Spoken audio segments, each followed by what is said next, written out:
দালাল ছাড়া হাতের মোবাইলটি দিয়ে ড্রাইভিং লাইসেন্সের জন্য আবেদন করে, সেই ড্রাইভিং লাইসেন্সে কত টাকা খরচ যাবে এবং কিভাবে পরীক্ষা দেবেন, কিভাবে আবেদন করবে, এ টু জেড বিষয় নিয়ে অলরেডি আমার চ্যানেলে ভিডিও আপলোড দেওয়া আছে। প্লেলিস্টটা আমি আই বাটনে দিব। আজকের এই ভিডিওতে আমি আপনাদের দেখাবো ড্রাইভিং লাইসেন্সের পেমেন্টের পরে কিভাবে আপনারা ড্রাইভিং লাইসেন্সটা ডাউনলোড করবেন এবং ড্রাইভিং লাইসেন্সটা থেকে শক্ত একটা কার্ডে রূপান্তর করবেন। ড্রাইভিং লাইসেন্স ডাউনলোড করার জন্য আমরা সরাসরি চলে যাব ক্রোম ব্রাউজারে, সার্চ দেব PRTA লগইন। তো সার্চ দিয়ে দেবো। সার্চ দেওয়ার পর এখানে প্রথম যে লিঙ্কটা আছে এই লিঙ্কটার পরে ক্লিক দেবো। আমরা যখন ড্রাইভিং লাইসেন্সে আবেদন করছিলাম এবং যখন পেমেন্ট করছিলাম তখন আমাদের এখানে একটা ইউজার নাম এবং পাসওয়ার্ড দেওয়া ছিল। তো ওই পাসওয়ার্ডটা এবং ইউজার নামটা দিয়ে এখানে লগ ইন করতে হবে। যদি আপনারা পাসওয়ার্ডটা ভুলে যান, নিচ থেকে ফরগেট পাসওয়ার্ড এটার উপরে ক্লিক দেবেন। দেওয়ার পর আপনাদের যে মোবাইল নাম্বারটা দিয়ে ড্রাইভিং লাইসেন্সে আবেদন করছেন অথবা ড্রাইভিং লাইসেন্সে যে মোবাইল নাম্বারটা দিয়েছেন ওই মোবাইল নাম্বারটা দিয়ে কন্টিনিউর উপরে ক্লিক দেবেন। সাথে সাথে ওই নাম্বার একটা কোড চলে যাবে। ওই কোডটা এখানে বসিয়ে আপনার কন্টিনিউর উপরে ক্লিক দিয়ে নতুন পাসওয়ার্ড দিয়ে আপনারা কন্টিনিউর উপরে ক্লিক দেবেন। ব্যাস, আপনাদের কিন্তু পাসওয়ার্ডটা ফরগেট দেওয়া হয়ে যাবে।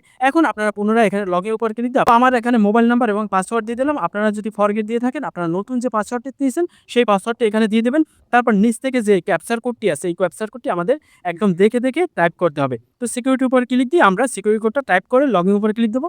সাথে সাথে কিন্তু আমাদের অ্যাকাউন্টও লগইন হয়ে যাবে। লগইন হওয়ার পরই এখানে দেখুন লেখা আছে ড্রাইভিং লাইসেন্সের আবেদন। তো এটার পর ক্লিক দেবো। ক্লিক দেওয়ার পর পাশে একটু টান দেবো। দেখুন আমাকে এখানে দেওয়া হয়েছে ড্রাইভিং লাইসেন্স। তার মানে কি আমার ড্রাইভিং লাইসেন্সটা দেওয়া হয়ে গেছে। অলরেডি আমার ফোনে SMS চলে আসছে এখানে যে ড্রাইভিং লাইসেন্সটা দেওয়া হয়েছে, এই জন্য আমাকে ড্রাইভিং লাইসেন্সটা ডাউনলোড করতে বলা হয়েছে। তো এই জন্যই আমি চলে আসলাম। তো মূলত আমি পেমেন্ট করার একদিন পরেই কিন্তু আমাকে ড্রাইভিং লাইসেন্সটা দেওয়া হয়েছে। এখানে যদি আমি ড্রাইভিং লাইসেন্স উপর ক্লিক দিই সাথে সাথে কিন্তু আমার এখানে একটা ফর্ম দেখাবে। একদম আমরা নিচে চলে যাব। নিচে যাওয়ার পরই দেখুন আমাকে একদম ড্রাইভিং লাইসেন্স দেওয়া হয়েছে।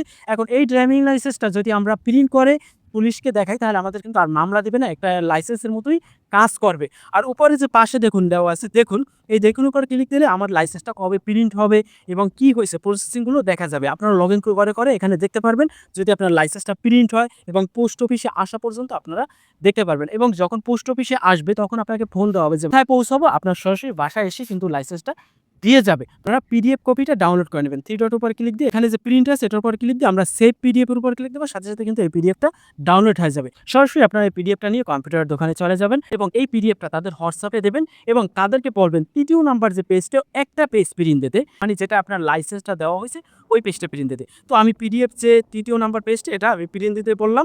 তো প্রিন্ট দিয়ে দিলে আমাকে এটাকে কেটে দুই পাশে অ্যাডজাস্ট করে লেমিনেশন করে নেবেন। কেননা বৃষ্টি বাদল বর্ষা সিজন আসতে আছে, যদি আপনারা মানি ব্যাগে রাখেন তাহলে এটা ভিজে যাইতে পারে এবং নষ্ট হয়ে যেতে পারে। পুনরায় আপনাকে আবার প্রিন্ট দিতে হবে। তো লেমিনেশন করার জন্য আপনারা দুই পাশ দিয়ে এটাকে কেটে নেবেন। এটা কিন্তু কম্পিউটার দোকানে যাকে বলবেন তারাই কিন্তু করে দেয়। তো আমি দুই পাশ দিয়ে কেটে নিলাম এবং দুইটাকে অ্যাডজাস্ট করলাম এবং লেমিনেশনের জন্য যে কাগজটা প্রয়োজন হয় ওই কাগজটা আমি অ্যাডজাস্ট করে মিলিয়ে নিলাম এবং এখন আমি এটাকে মেশিনের মধ্যে দেবো। তো মেশিনের মধ্যে দিলাম, অটোমেটিক ঘুরে ঘুরে কিন্তু এটা লেমিনেশন হতে থাকবে। 2-3 বার লেমিনেশন দিয়ে আপনারা ট্রাই করবেন, তাহলে কিন্তু ভালো এবং শক্ত আকারে লেমিনেশনটাই হবে। তো আমি 2-3 বার দিয়ে দিলাম, দেখুন আমার লেমিনেশনটা হয়ে গেছে। তো এই হচ্ছে আমার কার্ড। এই কার্ডটা কিন্তু আমি চাইলেই ব্যবহার করতে পারি এবং এই কার্ডটা আমরা মানিব্যাগের ভিতর রাখবো। যখন পুলিশে ধরবে তখন আর আমাদের মামলা দিবে না। এই কার্ডটাই আমাদের ড্রাইভিং লাইসেন্সের ভূমিকা পালন করবে। তবে আপনারা ড্রাইভিং লাইসেন্স অনলাইন থেকে একদম ডাউনলোড করে আপনার মোবাইলেও রাখবেন এবং এভাবে প্রিন্ট দিয়ে আপনারা আপনাদের পকেটেও রাখবেন। তো ড্রাইভিং লাইসেন্সের একদম সূচনা থেকে একদম এই পর্যন্ত যদি আপনাদের কোনো সমস্যা হয় এবং আবেদন প্রবলেম হয় টু জেড নিয়ে আপনারা সরাসরি কমিউনিকেশনে আমাকে কমেন্ট করতে পারেন।